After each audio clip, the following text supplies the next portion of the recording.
আল্লাহ সুবহানাহু ওয়া তাআলা ফেরেশতাদেরকে ডেকে বললেন, কাকে কাকে ডেকে বললেন?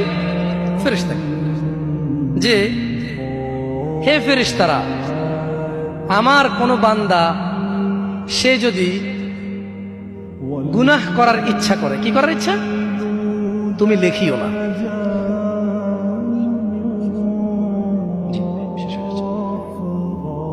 তাহলে ফেরেশতাদেরকে আল্লাহ কি বললেন?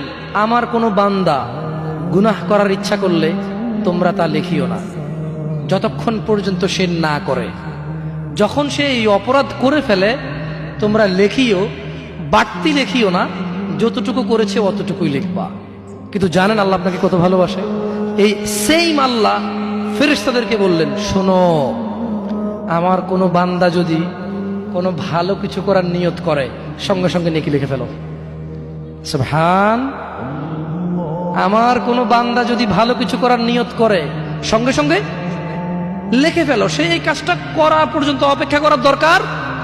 সে নিয়ত করছে, এটা করবে, মাদ্রাসায় দান করবে, মাহফিলে দান করবে, মসজিদে দান করবে, সিগারেট ছেড়ে দেবে, এখন থেকে ছেড়ে দিছে, প্রতিজ্ঞা নিছে, এখন থেকে মদ খাওয়া ছেড়ে দিছে, এই এখন এই মাহফিলে প্রতিজ্ঞা নিছে, ইনশাআল্লাহ তাআলা ফজরে আমার যা হয় হয়, মসজিদ আমার চেহারা দেখবে, আমি মসজিদের চেহারা দেখব।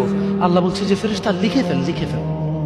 এখন কিন্তু ফজর হয়নি, তো এই লোকটা এরকম প্রতিজ্ঞা করে যদি সে মসজিদে ফজরে উপস্থিত হয়ে যায়, যদি সে মদের বোতল আসলো কিন্তু খেলো না, জুলুম করার সুযোগ আসলো কিন্তু করলো না, সে এবার এই ভালো কাজটা বলে করেও ফেলছে, রাইট?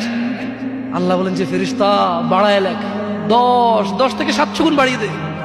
ইয়া আল্লাহ, ইয়া আল্লাহ।